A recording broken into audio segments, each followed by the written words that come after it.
Good evening and welcome. Evening, Katie. Hello. Good morning, Bruce. Good How morning. are Sorry. you? I keep forgetting you're West Coast, aren't you? So you're at least 8 hours behind. Yes, 9 I am. hours. It's my morning and it's your evening, so we're on opposite ends. Yeah, but you'll have the sunshine and we've got the wind and the rain and the not snow at the moment, but haven't been far off it. So Is it dark outside yet right now where you are? yep, pitch black. Wow. Pitch black. Gets dark here now about 4 o'clock, 4:30 in the afternoon. So yeah, not good. So anyway, how are you? Oh, I'm doing really good. Yeah. The new year, I can't believe January is already over, but yeah, things are going well. How about you? How are things going in your world? Yeah, good. We were just saying beforehand, just busy at the moment. Just the run of the mill stuff. Trying to spread the word of TSM in Scotland and the UK, as well as trying to obviously keep working with the clients that we've got and making sure that everything's going along well. So yeah, so it's good, but it's yeah, I've just kind of rushed out of a meeting and come back into here, so I'm kind of in cloud. I'm like, I'll tell you what we'll do. We can start off with a bit of sense tonight. Why don't you kick us off with something? Well, something that was on my mind, because I recently made a video about this, because it was my own experience with the Sinclair Method. Maybe should I do a brief intro if people don't know who I am? Yeah, perfect. Okay. Yeah. So my name is Katie, and I used the Sinclair Method myself starting in 2017. Had been a problem drinker for almost a decade, like a bottle of wine a night and even more on the weekends. And tried so many different ways to quit drinking, like dozens of times, and nothing worked until I found naltrexone and the Sinclair Method starting in 2017. And it became a game changer for me, as it worked to kind of heal my brain and my obsessive thinking and craving for alcohol. But what I was realizing as I was on the Sinclair Method is that drinking had really been my purpose in life, because I lived for my next drink. I was a daily drinker. So every day around noon, I would start thinking about my drinking that night. On basically all my free time, I was drinking. Even if I was out on a hike, it was like with beer at the end of it. Or even at my nephew's birthday party, there would have to be drinks there. And so alcohol was always this number one thing in my life where I needed it to feel like I could even have fun or enjoy myself. And so as I was on the Sinclair Method, I started to realize that alcohol had been my purpose, essentially, and this thing that I was living for. And I didn't really have other things in life that gave me a lot of purpose or fulfillment or meaning. And I recently made a video about this, because I think it's such a crucial thing to consider as people get going on the Sinclair Method and really learn to discover and rediscover and uncover more meaningful things in their life. Because if we're not doing that, it's all too easy to kind of fall back on and rely on alcohol as that, super handy coping tool that, is nice in the moment, but the long term, we know that it's not really serving us. So that was something that was on my mind, of just uncovering more of a life of purpose and meaning, which is a process, and there's not like one perfect recipe or way to go about it. But I do think it's such an important piece for people as they're drinking less alcohol, that they're proactively seeking out things that give them more meaning and fulfillment in life, and more purpose. And it's the one thing I'm always speaking to clients about is, or just for anyone who's new, actually, if anyone's just coming on, we do have a chat facility. So if anyone's got any questions for Katie, because I'm not going to answer any, no, anyone's got any questions, anything you'd like us to either talk about, or please share it in the chat. Just one quick thing, a quick disclaimer on that side of things. Depending on your own Facebook settings, just be careful that if you are putting a message in the chat, this does stay up on the live Facebook, on my Facebook channel. So it might show up in your Facebook, it might show up on your own, for your own friends as a public thing, depending on your settings. So if anyone has my mobile number, if you've got a question, feel free just to text me a question. But again, feel free just to ask any questions or fire away. And for anyone that doesn't know the Sinclair Method, it's my definition of it, it's an alcohol reduction program leading to safe drinking or abstinence using a medication called naltrexone. which is an opiate inhibitor. It blocks the receptors, it reduces the reward of the endorphins, and as a result of that, it rewires the neurological pathways in the brain. In turn, de-addicting the addicted is probably the best way to describe it. And it works. It works very, very well. So yeah, sorry, Katie, that was a quick sidetrack. But yeah, it's I've noticed with clients that the hardest part with the Sinclair method, because we're using naltrexone and it's taking away that obsession and drive, like you were saying, from it being a full-time thing or an everyday thing. The hardest part I find with clients is not the craving, because we deal with the craving with the medication and the other thing. It's learning to adjust to life without the alcohol. So it's that habitual change of, okay, so tonight, I've had a couple of people on the phone today that are saying all of a sudden I'm being able to book weekend trips away, or I can go and see family members that I would normally not have gone to see because I knew I would be in a stage lunchtime late in the afternoon where I need to have a drink. So it's learning to adjust to life without the alcohol, which is, it's exactly what you're saying, I think so. Yeah, it's the most tricky part of the Sinclair method. When I see with people, and what I honestly saw in my own experience as well, is we kind of meet this fork in the road where it's like the medication's working. We're not really having as strong of an urge to drink. We can maybe have a thought of drinking, but not necessarily give into it. But then that's the point of like, okay, now what do we do with our time where we feel bored or stressed or sad or lonely? We've got to teach ourselves to respond to those emotions and triggers in a different way. And that's like the trickiest part, I think, for people, because alcohol's literally always within reach for most of us. And so if we're feeling really bored, what I found in my experience is alcohol weakened my ability to cope with these emotions, even just boredom, because I'd gotten so used to depending on it as a response to that feeling. And so I had to consciously become aware of like, oh, my trigger is boredom and I notice I want to drink right now, but like, what else can I do instead? And like continually seek out those things and be willing to try new things, which can be uncomfortable because, we're trying new things that maybe we haven't done in a while, but it's so crucial to healing on this process. And I think the more we're proactive about trying new things, and this doesn't mean, never drinking again, with this method, of course, we can still drink, but like, are we giving ourselves the chance to try something else before we reach for alcohol, and doing that with consistency? And that's where, the meaning and more purpose and new hobbies and things like that really have a chance to blossom through this journey. And something that I've been going through probably the last 4 or 5 days, I've been looking into the history of recovery and looking at looking at the other different options available to individuals, and how we got to where we are, not how we got to where, but the actual history since AA started in 1935, 1939, and how we progressed to where we are today.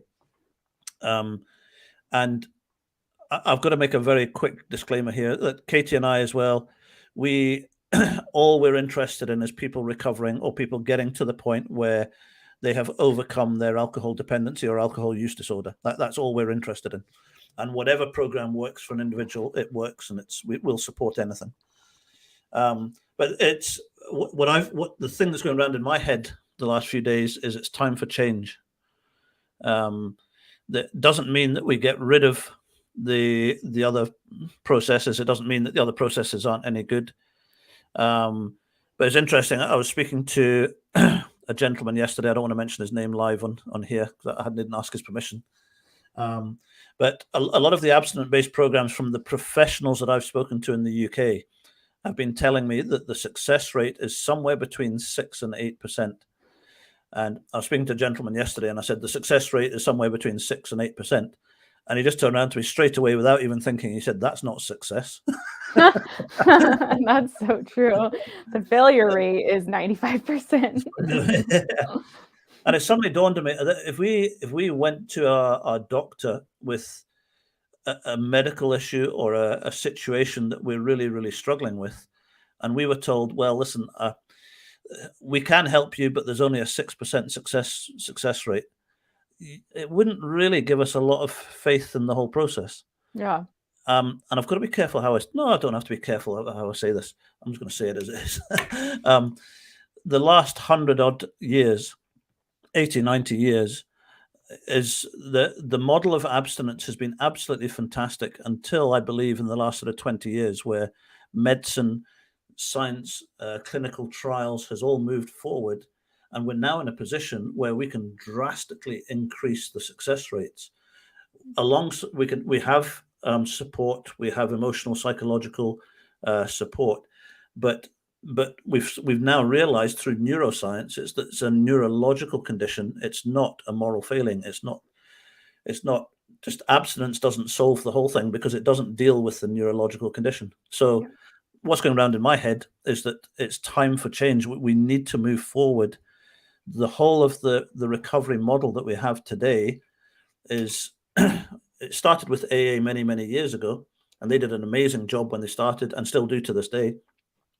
But every other process that's come out of that, all your other peer support groups, the rehab centers, I used to manage in rehab centers, they're all based on a 12-step process, abstinence, 12 steps and everything else. And therefore the success rates are not high. Now, they are very good people, very well-meaning. They do a lot of very good work. But if there's a better solution here, then it's time to start looking at it and start at least having an open mind to listen to it and hear how it works. Absolutely. I totally agree, Bruce. And that's a challenging thing because we do have to kind of, find a way to communicate to people that there is this new way. Because I know for me, I'm in a lot of different groups, like on Facebook and stuff, for like people in recovery. And when I introduce the concept of naltrexone or the Sinclair method or extinction, even at like a very basic level, it's still kind of just hits a wall sometimes with people, or because we believe that abstinence is the only way, that if I have a problem I need to stop drinking, and that moderate drinking is difficult. But TSM kind of throws that all on its head, or turns it all on its head. And again, we're not saying that this is the only method, but it's another method that is clinically proven to be super successful. And I've known people that were in AA and it didn't work, but they're grateful for what they learned from that program, and they're bringing it with them to the Sinclair method. Or they've done different programs or treatments or periods of sobriety and gathered tools. But again, because it wasn't dealing with the craving, they ended up relapsing 6 months, a year, a couple of years later. And so that's where the Sinclair method can be such a powerful tool for people. And I know in my own experience, like I literally tried to quit drinking dozens of times. I would say like every month I was trying to quit drinking or rein in my drinking. And so through that, I did develop tools, just like my clients that I've worked with. And so I was able to bring what I learned into the Sinclair method as well, because the medication is so powerful. It's crucial, but it's also not the whole story, as we kind of started talking about early on. And see the times when you did stop. I mean, we know now that there's something called the deprivation principle that Dr. Sinclair found. Anyone that's new, that basically when someone goes on an abstinence-based program and the brain is dependent on alcohol, the longer you go without the alcohol, the more the craving builds, the more dependent or deprivation principle kicks in. And that's why, like I said, my background was alcohol and drug rehab management, and the number of people we saw relapse. But looking back on it now, knowing what I know through the Sinclair method, the number one reason why people relapsed was because of craving. Now, it masked itself with, they would have an argument with someone or a fallout with someone, or a lot of those times, those arguments are actually manufactured to create a reason, or they'll call it an excuse in some way, but it's a reason why someone is subconsciously going to give in to the craving, because it's the craving that is the issue. It's not the situation that's around. Did you notice that the craving would build when you weren't drinking? Oh, absolutely. And just like you said, like there would be something that could be blamed as the cause of it, even a good thing. I'm recalling times where it was my friend's wedding, and I was when I ended a period of like a couple months sobriety, I'm going to have champagne at my friend's wedding. Of course, like I don't have a problem or whatever. And so even good things can be the reason. And we get to a place where we feel like, okay, I've gotten a few months of sobriety. Like, I can do this, or I'm back in control. And we all know usually where that leads to. But yeah, I do believe it was the craving, because if I wasn't desiring it, like, then it would be really easy not to drink. And I can attest to that now, being 3.5 years alcohol free through the Sinclair Method. It's like, even if everyone's drinking the best wine or champagne around me and it's flowing and in my face, like, I literally have zero desire for it. So that's like the stark contrast of abstinence before TSM and then abstinence after. And I'm just, I suppose I'm actually coming off. I mean, both of us, you haven't started your day, so you'll probably have this in another 8 hours' time. But I'm just coming off a day, obviously, of speaking to clients. I had a couple of new inquiries today from people. And Katie, you'll be exactly the same, I know, but we hear stories on a daily basis of individuals whose lives and family lives, especially, and partners and everything else, are being completely destroyed with alcohol. And the number one thing that I'll always say to my clients is it is not your fault. Yeah. Because so many times in the past, people coming to me, I'm working, they say, well, I shouldn't have done that. And I've tried stopping, but I just wasn't strong enough, or I didn't stick to the program well enough, or I didn't do this, or I didn't do that. And they're coming with so much guilt and so much shame about what's going on, that they're just so racked up with that. And then, so the first thing I do with clients is I sit down and say, right, first and foremost, it's not your fault. That it is a neurological condition in the brain. Now, what I do also express as well, I sort of say, the reason that causes the addiction is not your fault. However, your behavior under the influence is your complete responsibility. So it doesn't justify bad behavior.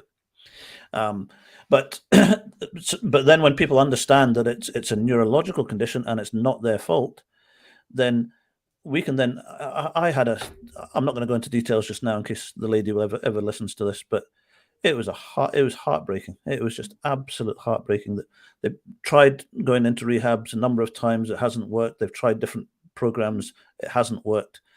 They had got to the point in life where they had given up, literally given up, that I'm not going to be able to beat this. This is something that's going to get me for the rest. I've just got to accept that this is the way I'm going to be for life. And you're the same, Katie. When you work with what we work with, and you see it working on a regular occasion, per client after client after client after client, it's so frustrating. I think's where I'm getting to. It's just, yeah, it's hard. That makes me think, Bruce, and I'm curious to hear what you have to say on this, because I did just have someone email me the other day who, her husband was in AA and he was sober for a couple of years, and now he's doing TSM because he was really struggling with the abstinence. And she understands TSM. She knows that it can work, but she's also very frustrated at the fact that her husband is drinking again. And it like makes her blood boil, she said, because of all the history they've had with his alcohol problems. And we know that like the behavior that people demonstrate when they have alcohol use disorder, that's, you know, kind of a symptom of the problem, which is doesn't make it any less serious or easier to accept. It's just a fact of the matter. But so in that case, like she was sharing that she felt like he was like kind of hiding drinking from her, still doing the method, but not feeling like he could be super open because she has all this essentially trauma from his drinking in the past and isn't super on board with the method. So I was curious to hear, like, what do you advise those significant others who maybe they don't understand the method, or maybe they do, but they're really struggling with supporting their loved one through this, and that might have negative effects on the person who's using TSM? Maybe they feel like they can't be totally open and honest with, you know, their drinking on this method. What are your thoughts, or how do you deal with that type of situation? Yeah, good question. Very good question. And it's very, very sensitive. It's a very, very sensitive area to work in. For the reasons that you're saying, for the individual, you're trying to explain to the individual that it's not their fault, that you need to get through it, you need to fight it. But if they're living at home, depending on what they're like under the influence, there's still a responsibility to the family and everything else. I've recently, well, still working with two couples that come to mind, a few, but two couples that come to mind straight away. And what I will do is I will speak to the client who I'm working with on TSM immediately. And then the minute I get a sense that there's a little bit of challenge going on in the relationship, I will speak to the client and I'll say, listen, would it help your situation if I spoke to your partner? Or if I spent time talking to your partner? Now, again, in the UK, we've got to be careful with what we call data protection. It's called GDPR now and stuff. So I've got to be very careful what I do say and what I don't say. But I've got to get the client's permission. So once I've got the client's permission, I will sit down with the partner. And the first thing I do with the partner is I explain to them, okay, this is what causes the addiction in the first place. That there is too much endorphin being released in the brain.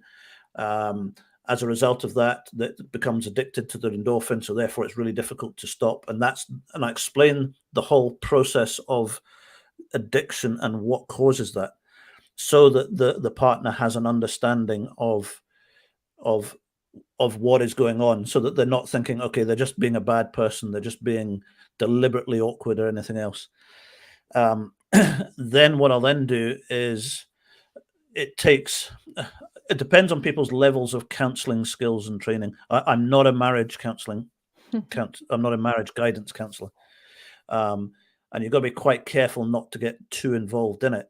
But what I will do is quite often I will get the permission from the client and I will speak to the two of them separately, because a lot of the time that causes the issue is, sorry, this is going to take a couple of seconds to explain, but you'll know this yourself. They can measure the amount of endorphins being released as a result of drinking. So someone who is dependent on alcohol is getting a very, very high reward of endorphin. Someone who's not getting that high level is down here. So, and quite often in couples, that's the case. So when one person drinks, they have a couple of drinks and then stop. The other person gets such a high reward, so they drink more and more and more and more. So therefore they can't stop. So the two of them don't know what's going on from a neurological process. So therefore they're completely misunderstanding. They're completely missing each other. So what I find is the minute they start to understand, okay, this is why my partner is drinking too much, and this is why I can only have 2 or 3 drinks, that's stage 1. So they actually understand what happens. And then once we get them onto the program, we can then talk them through. I always say to the partners, it's not an instant fix, but it's a permanent fix. Yeah, exactly. It will last forever. It's going to take us 2 or 3 months to work through it. As a couple, if you are still willing to work through the process and get to it in 3 to 6 months' time, then it's a permanent structure. But then there's also an element I've got to protect the partner as well, because quite often the biggest struggle I find is that when partners actually understand what causes the addiction, there is an element of guilt that comes into them as well, because they've gone for years and years and years where they've thought, well, listen, they're just being a really bad person. So they're just deliberately choosing to drink. They're not helping out with the family. They're doing this, that, and that, where in fact it's a neurological condition and they can't help it. Yeah. Now so it's a fight, but I do find that actually working with the two, and that's why what you're doing in the States and what we do across here in the UK, I think is so important, that a good in-depth program, there's no such thing as just taking a pill and hoping that someone's going to get on with it. They have to have, every single person's situation is completely different, and you have to walk people. Some people can once a month, twice a month, but some people need 2 or 3. They need regular get-togethers and meetings and sort of say, okay, this is what to do and how to do it. So that hasn't explained it very well, but no, it really did. And I think yeah, it just speaks to the importance of having the spouse on board, and especially if someone's motivated to do the method, like they're willing to be compliant. For me, that if that's true, then the spouse, that speaks volumes, I think, to the spouse that may or may not be supportive, because it's if someone's willing to take the medication, that in and of itself is going to be changing their drinking experience quite a bit. They're not getting that same endorphin reward from drinking, so it's not the same. And some people have admitted to me, yeah, I started this protocol and it was really an excuse to keep drinking. But for me, the most effective treatment really meets people where they are, which is what the Sinclair Method is. I started this treatment thinking I would never go abstinent. I just wanted to have more control. And it was approachable because it met me where I was at. It wasn't asking all of these things of me that, abstinence treatments were, which, were too high of a bar for where I was at in my sickly state of alcohol use disorder. And so if someone gets on this medication and they think, oh, it's an excuse to drink, but at least they're compliant, the medication is going to start working to kind of give their brain back that power slowly over alcohol. And then that's where the 2 or 3 month mark, as we know, that's where like the magic period of really working on the habits and lifestyle changes. But it is tricky because I've had clients where a person that's come to mind in particular, he was super committed to the method, and then he would just like fall off and not take the medication for a while. Then he'd get back on and be super committed. And so that is a trickier situation that, can't be super easily addressed. If you're in a situation where the person's not willing to be totally compliant, like that is really necessary, obviously, to success. And I think if someone's starting there and they're willing to be compliant, that's awesome. And that's, a path that can lead to, I love how you said it's not an instant fix, but it's a permanent fix. And so with the right time and guidance, someone can get there. And we're broken records with saying that compliance is key. It's so important to this process. And I was chatting to a couple recently, and the biggest, once I find that when I talk to couples initially and you speak to a partner, they understand it at the beginning. And then a month into the program, they might have dropped 50%, 60% of their intake, but they're still drinking. And there might still be a bit of secret hiding of drinking, and there might still be a lot of that going on. So at that stage, a month into the program, the partner's still thinking, well, hang on, you should be further ahead. And then, so what I'm doing is I'm managing the expectations of both the partner and the client. So I'm saying to the client, say, well, listen, we're 2 months into it, you've dropped 60%. And then I try and speak to the partner and I say, well, listen, we're 60% down from where we were when we started. He's doing very, very well. Now, he will have days when he makes mistakes, or we're going to have days when they make mistakes, where they drink too much and whatever. But the biggest challenge that partners have is that sometimes they think, well, hang on a minute, this is just an excuse to drink. And something that I've learned really big time recently is that as long as you have someone on a reduction program, I put people through a very specific reduction program. And because we're on a very, very specific program, the partners, it makes it easier to speak to the partner, because the partner comes along and says, well, they're just using it as an excuse to drink. So what I'll do is I'll go in and I'll explain, say, listen, we've got one alcohol-free day every week, and we're managing that one. So within the structure of your reduction program, it's one alcohol-free day a week. We are working towards a second alcohol-free day and then a third one. So wherever you are in that program, it's a very structured program. But on the days that you're drinking, absolutely, it is an excuse to drink. And then that all of a sudden it takes away all right, okay, well, yeah, okay. But he's 1 day a week, he's deliberately making sure he doesn't drink, and he's disciplining, he's keeping himself busy, he's going for a run and doing other stuff. But on the other days, take your pill and have a drink. Now, as long as the drinking is safe from a health point of view, they're not over drinking, that it's safe for the children and the family and everything else within the house, then I say to clients, I say, listen, take your pill and have a drink. I said, I don't care what you drink. And I said, but I've got a standard joke with all my clients that if anyone forgets to take the pill, I will drive to their house, because I know where they live. And Scotland's not a big place, but I will drive to the house and I will ram a pill down your throat. But once you've had your pill, drink what you want. Yeah. It's interesting because this week on the live group support call we did in our program, 2 people were on the call who'd been on the method for almost a year. And they were both at a place where they were having at least 5 alcohol-free days a week. And some had gone like a month alcohol-free or a couple of weeks. But they were both having the experience that when they were drinking, they were still drinking like a bottle or more of wine, for example, and feeling like they couldn't get out of that habit. And so they were saying it's almost easier for them to just not drink than it is to drink even on the naltrexone, which is so interesting to me, because I don't see that all too often, where people are on the method, they're seeing success, they're able to be mostly alcohol-free, but when they're drinking, they're still having that habitual kind of binge drinking session and not being able to have an off switch, which so commonly comes with naltrexone. And so to me, that speaks to really the habit piece of it. And like, a bottle of wine for this person that was talking about that's kind of their dose, if you will, like that's what they're used to drinking. And so in my mind, that's where it speaks to how strong the habit is. Like, even if you're having 5 alcohol-free days, but then you're still drinking that full bottle every time you drink, why is that? And in this experience, it's like yeah, just the ritual, kind of the unconscious. You just keep pouring, and still kind of chasing that buzz from the alcohol, or using it as a way to escape, or a coping tool. But do you see that very often with any of your clients where that's a challenge?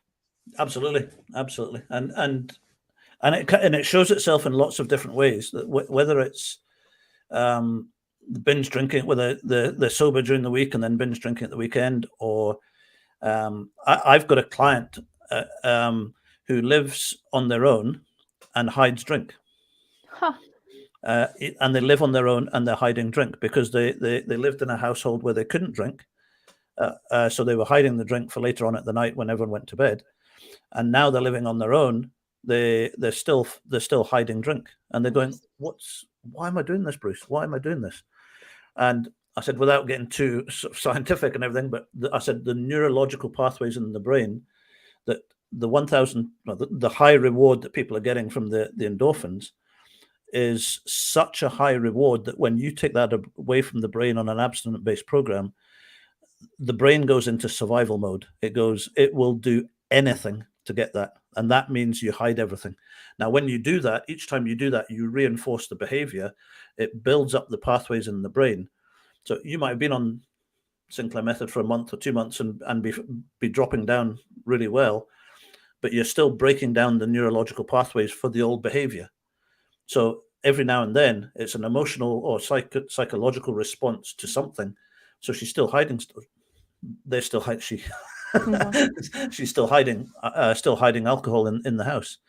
And it's a case of, well, why am I doing this? Say, well, listen, you will continue to do it until the habit changes, and the habit is all to do with the pathways and everything else. And that will change. But the thing that fascinated me was that from working with abstinence-based programs in rehab, was that the hardest part that people had, the thing that I find with abstinence-based programs is that people have drunk and carried out habits for however many years, 5, 10, 15, 20 years. Then they stop drinking, they detox, they go through withdrawals maybe. And then all of a sudden they have to deal with the craving. They have to deal with life without alcohol. They have to deal with all the old habits and everything else. But the thing I love about the Sinclair Method, there was this really, really wise lady a few months ago who said that it was a comfort. You had this comfort blanket. So Katie's wise word. I'm gonna get that copy. No, I'm just joking. I actually don't say that very much anymore. Maybe I should bring it back. I keep forgetting about it. Anyway, but no, as people are reducing with the Sinclair Method, you're not having to change and adjust everything overnight, which is what's been the past with recovery. It's a case of you stop now and you have to deal with everything at once. And there are some very, very strong-willed people who can do it. And I take my hat off to them and wish them all the best with it. And in the future, there'll be people that can do it. And if that works for an individual, fantastic. But the Sinclair Method, I think, is a very, very graceful way of reducing, as long as people are safe, healthy, and home-wise and children-wise. Yeah. I wanted to bring up quickly too, like the issue of compliance. That is called the golden rule of the Sinclair Method because it is so vital to success. And I recently sent out an email where the headline was like something one of the doctors in the state says, which is 95% compliance will give you 0% results. And someone responded and said, oh, like this is probably why it hasn't been working for me, because I've been mostly compliant, but I am skipping a dose here and there. And so I just like, it fascinates me, like what leads people to not completely comply. I know for me, I was tempted a few times, but at the end of the day, it was like a non-negotiable for me. And I definitely think there are strategies dealing with our mindset and our goals and, you know, why it is we're going on this method and who we want to become and what's alcohol costing us right now. But I think it's so important for us to really feel 100% ready and 100% committed to this method. And if we're not doing that, then it's hard for us to be like 100% compliant. And some people are of the belief in the TSM community that like put the pills away until you feel like you're really ready to commit. I'm on the other side where, you know, understanding the different cycles of change people go through, that maybe if someone's not 100% compliant today, but if we're working on addressing their mindset or their, goals or other things like that, then maybe they can, work up to being more compliant. And I'm curious what your thoughts are on that and how you approach somebody who may be struggling with the compliancy piece, whether that's once in a while they're not compliant or 50-50, or, just if they're not fully committed to taking that medication before they drink 100% of the time that they drink. If they're a client, I've got their address and I drive around and I ram it. You're like, I just said it. I shoved the pill down their throat. And I shove a pill down the throat. No, I stop. I think it comes down to quite often, if it happens once or twice, sometimes it will happen once or twice where people will miss one day and then they'll sort of go, well, I made a mistake there or whatever. If I find that they're going sort of 2 or 3 days and it's happening quite regularly, what I'm looking for when I'm doing that is this a mistake or is it a motivational issue? Mm-hmm. So, and unfortunately, like it was in rehab and like it was in any sort of process, if someone is not ready to do the program, if they're not willing to do the program, there is nothing we can do, unfortunately, and that's the hard part about it. And the same with the hardest part for families. Now, sometimes people will make mistakes. So because I'm working with clients at least once a week, I'll make a note of it. And every time I speak to them, I just go, whatever you do, I said, I've told you this 20 times, but I'll keep telling you, I don't care what you drink, but whatever you do, never, ever, ever, ever. On the Zoom meetings before, it was a standard joke. I would go on and say, never, ever, ever, ever, ever miss your pill. And it's, and the long term, it depends on where people are coming from as well. If people have come from chronic drinking, then missing the medication, worst case scenario, can kill them. And if I've got someone who is a chronic drinker, I will be as blunt as that to them, and I'll say, listen, I'm going to tell you this because I love you and I want you to succeed at this. But if you miss your pill, there's a chance you can relapse on the Sinclair method by not taking the meds. Yeah. You can relapse just as quick as you would do normally. And I don't want to come to your funeral. I just don't want to do it. And I'm genuine. I would with chronic drinkers that are in that position, I would drive down to the house and do it. But with other people who are just, if it's just a slip up, sometimes it's just. I read again just recently in the Cure for Alcoholism that with the clinical trials there was 100% success rate with in the laboratories with the rats. There was 100% success. So when I read that and I thought, wow, that just shows you with beyond any level of doubt, 100% success with rats. Humans are a lot more complicated. We're a lot more, there's emotional, psychological stuff with it. So, you know yourself, Katie, the 78% success rate for the Sinclair method was clinically trialed and proven through a clinical process. And the 22% that didn't work for, they didn't take the medication. So I don't know if we're allowed to say it publicly, but if you take your medication and stick to the process, it works. And why would anyone else use another process? I don't know. Use another process if it works, but when you've got that level of success, and one end of it will kill you, the other end it will just make life awkward for a while. Yeah. Come on, man, we've got to do something. We've got to change this. Yeah, I recently had someone email me too, who they were on the Sinclair method a number of times and kind of would go back and forth on it, on and off again. And they saw some success and progress, but ultimately they messaged me because they'd just done a detox and got out and were going totally abstinent now after a few attempts on the Sinclair method. And what every person has told me who the Sinclair method hasn't worked for that I know, which is only a few people that have reached out to me, but they always, number one, they always support the method still. And number two, what he said, what others has said is that he was someone who was drinking hard alcohol. So he would basically take his pill and just plow through the wall of naltrexone because he's just drinking whiskey all day long. And so that's just one little example of, where the method, like clinically, or like in his case, it didn't work. But had he have been able to perhaps have more structure around his Sinclair Method experience. I don't know exactly what that would have looked like, but he knew himself and was admitting, he's like, I just couldn't like put down the hard alcohol. And so it wasn't working for me.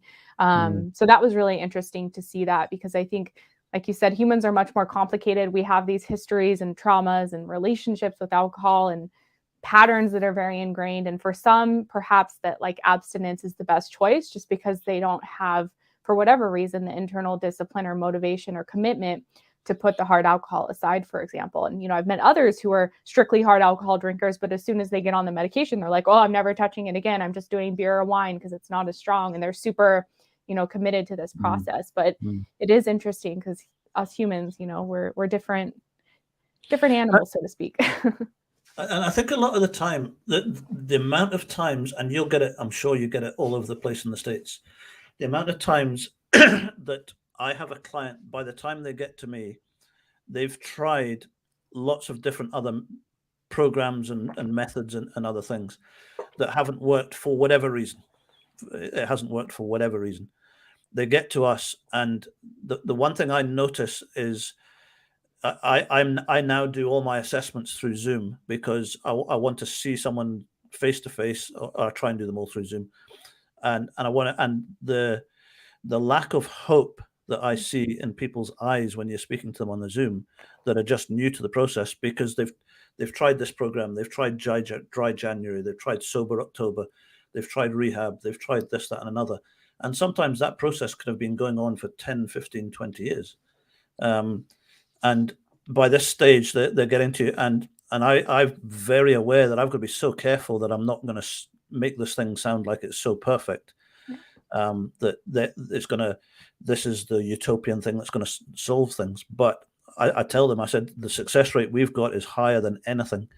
But it's just I think a lot of the times it's hope that once I get, the reason I spend so much time with clients explaining how the process works is that once people understand from a neurological process and a logical process, hang on a minute, addiction is in here, it's not moral, it's not a moral failing, it's not that you failed a program, it's not that you failed AA, it's not that you failed this or failed that. Just one quick thing that I've realized recently, and I can use rehab, but it happens in all abstinent-based programs, is that you put people through the whole process of going through whatever the program is. Then what happens is, but they don't deal with the neurological process in the brain. So what happens is the craving always stays there. So when someone gives into the craving once they leave the program or whatever, they relapse, but they relapse because of the craving that's been created in here, and not because of their fault or their thing. However, in most setups, like in some rehabs, the only way that they can justify why that person has relapsed is to go, it's your fault. Yeah. And I used to be quite polite about it, but I'm getting to the point where I am disgusted with that process because I am seeing people, how do I say, people are committing suicide over it. And it's not right.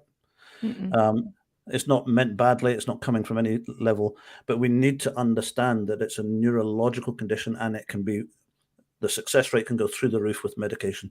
Stop me, Katie, or I'm going to get into trouble here. No, I think getting fired up about that, because Karen, you know, my business partner at Thrive Alcohol Recovery, we've been talking about that more too. Like, let's be more controversial and like push those boundaries, because it's not that we're knocking AA, but we're saying, hey, this is where it's not serving people anymore. And the proof is there. Like, we see people every day who have tried AA or rehab over and over and over again, and the treatments have failed them. And then they just go further and further into shame, thinking it's their own fault, getting more and more hopeless, like you were saying. And so I totally agree with challenging what the mainstream narrative of what addiction treatment looks like. And to me, like, knowing how the Sinclair method works to heal the root cause of problem drinking inside the brain, it's almost like rehabs are like putting a Band-Aid over a gaping wound or something that really needs like sanitized and stitched up and, you know, really cared for in order for it to truly heal. And the rehab center is like, yeah, stopping drinking seems like a logical thing to do. You know, if you have a problem, stop. Yeah, it seems logical, but it's not fixing the problem underneath. So that problem just continues to fester. And meanwhile, the person's like, I'm doing everything they're telling me to do. Like, why do I keep relapsing? It must be my fault. And we know that it's not their fault, because the root issue, which exists in the brain, is what's causing it. And learning about the brain the last few years and how it's, the crucial role in what's feeding the alcohol use disorder, it's been such an empowering experience for me, and like part of why we teach that in like the course videos we offer, because when we can understand just at a basic level like what's going on in our brain when we have alcohol use disorder, from my perspective, it helps us detach from that experience and not be so wrapped up in it and identified with your alcohol craving or identified with your binge drinking pattern, but instead you can see it for what it is. It's just like, oh, my brain kind of learned this unhelpful behavior because that's what brains do. It's like we learn how to tie our shoes or brush our teeth or go to work or, all the things we learn. And guess what? We can unlearn it, especially with this medication therapy. It helps us. It's the most powerful tool for unlearning it. And it takes that burden off of like, I'm a bad person, I can't figure it out. No, it's just a function of how our brains are designed to work, of course, it can get addicted to an addictive substance when it's consumed enough over time. It can happen to nearly anybody. So all this to say, yeah, I cheer you on for challenging the mainstream approach to addiction treatment, because it's obviously not serving the vast majority of people. I mean, I again, Katie will back me 100% with this. We will support anything that gets someone off track. I don't care. I always used to say, if standing on your head and repeating the alphabet backwards works and it gets you sober and it keeps you where you need to be, I will pay for it for you, for it to happen. I will, whatever it is that works for you. But we have to, I think at some point, we have to get to the point where we are open and honest in the whole world. And that includes me, because I was in the system for ages and ages, that we have to accept that all the programs that have run for the last 100 odd years have served very, very well for 50, 60, 70 years. But we have to open up our minds and realize that science and medicine has moved forward. And I know you read it out a while ago, Katie. You'll probably know it better than I do. It was in the big book where they said if they ever find a medical solution to alcoholism, then they will support it 100%. It's here. So that, again, that's not a knock on AA or anything, but we have to get the message out that there is now a medical solution. The last 100 years has been absolutely fantastic, and it's got us to where we are today. But we now need to build on what we've got already. And if AA would use naltrexone, bang, I mean, that would just explode. I mean, it would just be incredible. Take away all the guilt and the shame, but yeah, I mean, like C3 Foundation says, options save lives. And like, that's all we're trying to do is present another option that's proven to be super effective and meeting those people who AA or abstinence or rehab has not worked for. I would say the majority of people I work with have considered AA or tried AA or other abstinence-based programs, and they haven't worked for them. And so that's what's brought them to the Sinclair Method.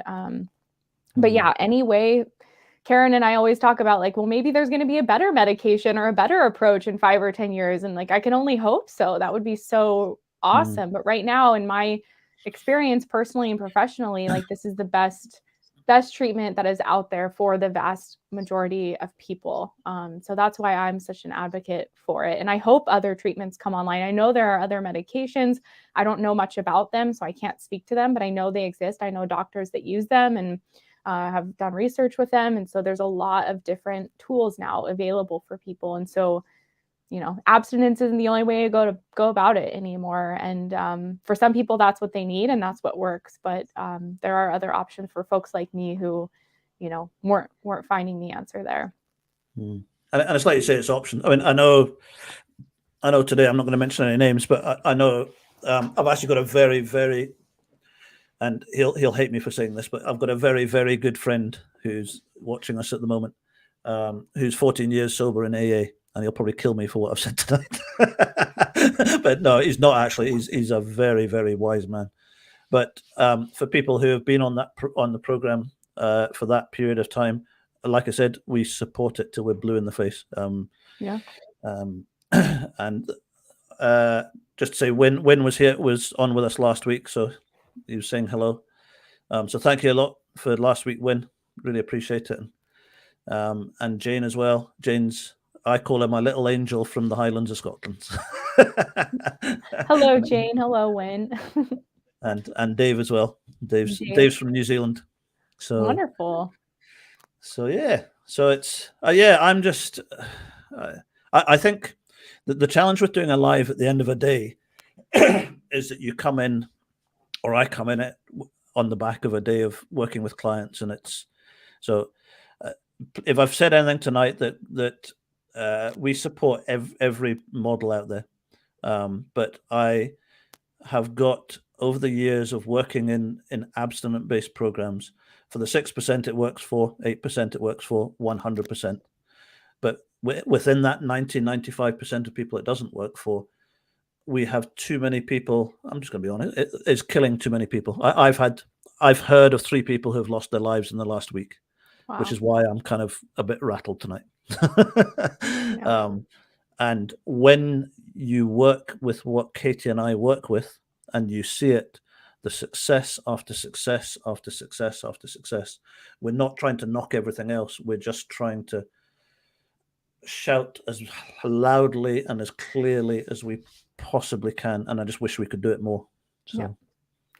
Yeah, I mean, it's telling to me when almost everyone who goes on the Sinclair Method asks the same question of, why didn't I hear about this sooner? Or why didn't I hear about it before? Or, I just did an interview on my channel with a guy he started a prescription company here in the States where people can now get naltrexone really easily online in most of the states. And he started the company because he was like, he used naltrexone himself, and he was like, it was so clear that like this medication was so effective and so underutilized for treatment of alcohol use disorder. So we just want to make it easier for people to get. And so, but we, like you said, we support always. My dad got sober through Alcoholics Anonymous. I've had other family members. And so any way that works for someone is awesome. And we're not here to say what's right or wrong, but we specialize in this area that happens to be super effective. And I think it's better when we can focus on one thing and, do that really well. And so that's our area of expertise. And my personal experience has just convicted me to, do this for the rest of my life, to be honest, because I suffered for so much longer than I needed to and looked down every rabbit hole trying to find an answer until I finally found the Sinclair Method, thankfully. And someone's just come on and said, sorry, just finished unloading a truck. So it will still be on Facebook when we're finished here. It stays on Facebook when we're finished. So feel free to go back and have a listen to it. And we got a bunch of guys from the UK today. Awesome. Dave's in Scotland, Jane's in Scotland, Ewan's in Scotland. I've missed somebody. Win, yeah, we don't. Yeah, Win's from Wales. We don't normally talk about the Welsh. I know Win very well. We love the Welsh, and especially the rugby guys. We love them. So yeah. I don't know the European animosities. I know my husband's from France, and he always makes fun of like people from London, like lovingly, but I don't know. They have their rivalry, I guess. Yeah, England and France are always sort of. Yeah.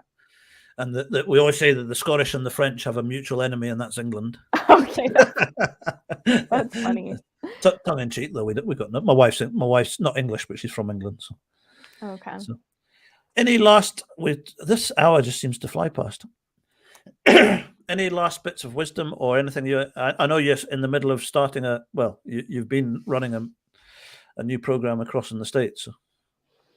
Yeah, no, I think just, it sounds like people are kind of all over the board who are watching this. I think, getting on the Sinclair Method is such a powerful tool, and, realizing that seeking out additional support, like through what you offer, Bruce, or, a therapist or whatever's guidance can help you make further progress on this method. I know some people have a lot of trauma that they have to deal with as they're drinking less, because that's one thing that happens, as we remove alcohol, the numbing agent, emotions can start to bubble up and it can feel overwhelming sometimes. So seeking therapy or support or whatever, like just do that. Know that you're worth it. Because I know, it can be hard to ask for help for some people. It was hard for me at first. I tried to do the method all on my own the first few months, and then I got very humbled and started seeing a therapist after some things started coming up for me. So just don't be afraid to ask for help and get the help, get professional guidance on this method, because you want to, like Bruce said, it's not an instant fix, but you want it to be a permanent fix. And it totally has the potential to be, if you kind of jump in with both feet and, set yourself up for success with the right resources and tools and all of that. That's all for me. Yeah. And if you're in, if you're in the States, or if you're watching this back on Facebook and you're in the States, get in touch with Katie or Karen. We need to get Karen on one week. We need to have a chat with 3 of us one night. And, that would be great. Get Karen on, because Karen's wise with TSM as well. Yeah. So if you're in the States, get in touch with Katie. I can never say it. thrivealcoholrecovery.com. If you're in the UK, give us a shout. Alcohol Recovery Scotland. I'm just trying to think. On our Facebook, on our website, you'll get a contact number. Feel free if you've got any questions. If you have any family members, wherever you're at, I know one guy that actually uses TSM as a preventative. A lot of his family are very, very heavy drinkers. He knows he's got the risk of over drinking, so he uses naltrexone before he goes out in the night, and it stops him drinking 20 pints, and he goes out and has 6 pints. So it saves it getting out of hand. So there's lots of different processes with it. So okay, I think we're at an hour. So each month seems to go quicker and quicker and quicker. Yeah. And each hour goes quicker and quicker and quicker. What else can I say? I think that's us. If anyone's got anything, just get in touch. And I've got to the stage of the day, I'm like, oh, right, okay. You need a break, some meal, and a little rest. There's some soccer on here in Scotland tonight, so I'm going to go and watch some soccer and just. Oh, there's Gary Bell. Hi, Gary. There's Gary there. We were just talking about you earlier on, Gary. All good things. It was all good. And I don't want to say too much on here, but Gary is a very, very, very wise man with TSM. Very wise man. So he's one of the OGs. OG? Original gangster. Okay. One of the original people. One of the early TSM folks. I had the privilege of speaking to Gary last night, and I said to him, and thank you, Gary. That was a lovely chat we had, and I learned a lot about what you were saying. It was just, and I said to him, you must have been one of the original guys of TSM in the UK. And Gary, I hope he doesn't mind me saying this, 9 years he's been on TSM, 9 years, and hasn't touched a drop for a good number of years. His story, one day, we may, if he's up for it one day, we'll discuss it in the future. But if he wanted to come on to hear Gary's story, is touching, it will blow your mind. Yeah. So well done, Gary. Keep going, sir. Okay, I'm going to go this time. All right. See you guys. Okay, thank you, everyone, and speak to you soon. Bye. Bye.